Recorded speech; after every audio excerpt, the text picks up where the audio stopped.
Good morning and welcome to Power Up with Maps. I am standing next to somebody I just got to meet. I am so excited about this. I mean, Chris, you just joined our company.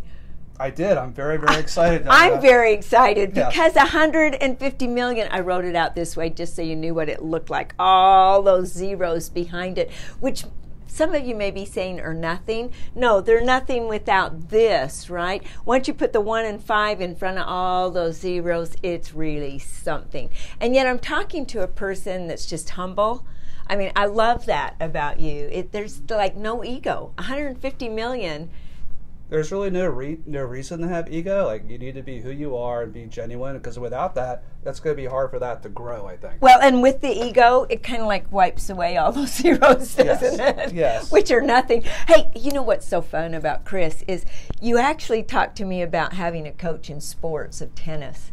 And, you know, if you're not aware of this, Timothy Galloway actually started the coaching in the United States for businesses in 1986 with the inner game of tennis. Mm-hmm. And he thought, well, if it works in tennis, why not in business? So you said something earlier about the opponent across from the net being equal to who you are. Tell us a little bit more about that. Well, from a very, whether you want to call it competition or, play with people, that are better than you are. But I think if you just take, two people, 2 men, 2 women, or it doesn't matter, men, women, like if they're in the same, level, they have the same talent, ultimately, the person who's going to win that match is just going to be a little bit more prepared from a mental standpoint. The mental standpoint, even doing 150 million, you got to believe that you can do that.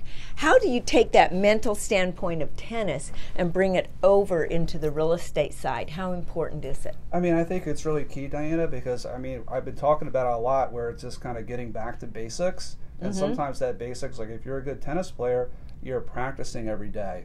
You're trying some new things. You're improving whatever that might be, serve and volley, forehand, backhand, and it's the same principles in real estate or sales, showing up every day, doing some things that are going to improve. And with me, that 150, that's not just me. I have a large real estate team. Right. So it's working together and collaborating with them to help all of us grow as individuals and in business. And yet you and your wife are the leaders of that team. And every great team needs a great leader. Definitely. And, I think my wife, Stephanie, if it wasn't for her, the Summers team wouldn't be where we are today without her innovation, her vision, and creativity with doing some of the things that we've done from a marketing standpoint. Well, okay, so I want to go back to tennis and real estate. At tennis, they're hitting that ball pretty fast at you. And in real estate, you can be sitting there and wham, getting an objection pretty fast. How did you learn to handle both? Well, I think sometimes you just have to take a step back, kind of focus, and you can kind of, I think the Legend of Bagger Vance, you ever see that video? Yes. You kind of have the vision, it kind of like opens up, so it can kind of slow down a little bit, where maybe you can learn or react or make the next move, kind of like maybe a chess game, but you're doing it, in a way where it kind of makes sense. There's a little bit of analytics behind it, not just reckless and unabandoned type of, hey, I'm just going to throw this to the wall and see if it sticks. Okay, Chris, you talked about Bagger Vance. For those of you who haven't seen the movie, it's a great movie. Now, in one part, you said the field, right, where it just went, and it just narrowed to where he just was so focused. How do you get that focused when you go into a listing presentation?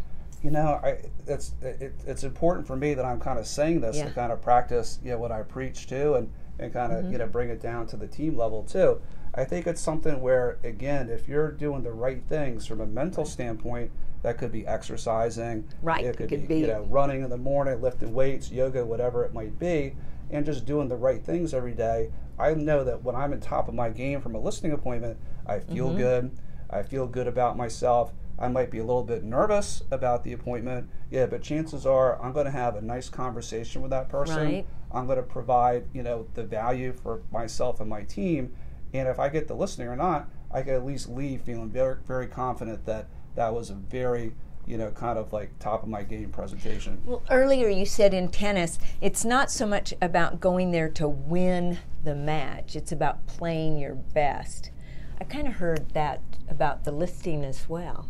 I think that's 100% accurate. Like, I think, whether it's me or someone from my team or anyone, like if you woke up this morning, you did the best thing, the best you could do that day. Yeah. You're obviously going to sleep well that night, which transcends into the next day. And you're going to learn some things, stumble, maybe make some mistakes, but you can't be hard on yourself, Diana. Like if you did the best you could, you might get a sale, you might not, but if anything, you're going to learn from that communication. And if you don't get it, well, it could be like, hey, I'm okay with that, but maybe there's something that I could have done a little bit better.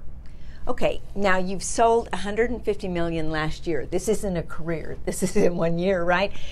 You made some mistakes along the way. What did you do to say, okay, I made that mistake, now let's get over it and move forward? I think part of that is just not being too hard on yourself. Maybe be able to laugh a little bit, take a step back. I made a mistake, what can I do better, and just keep moving forward. I think, whether, it could be maybe a bad relationship or, people, if they hold on to stuff too tightly, that might kind of impact them with the next appointment, the next one. Just take a step back, smile, relax, and then just do your best for the next day, next appointment, whatever it might be. So there you've got it. I mean, after all, do you want to sell a lot of real estate? I do. Do you?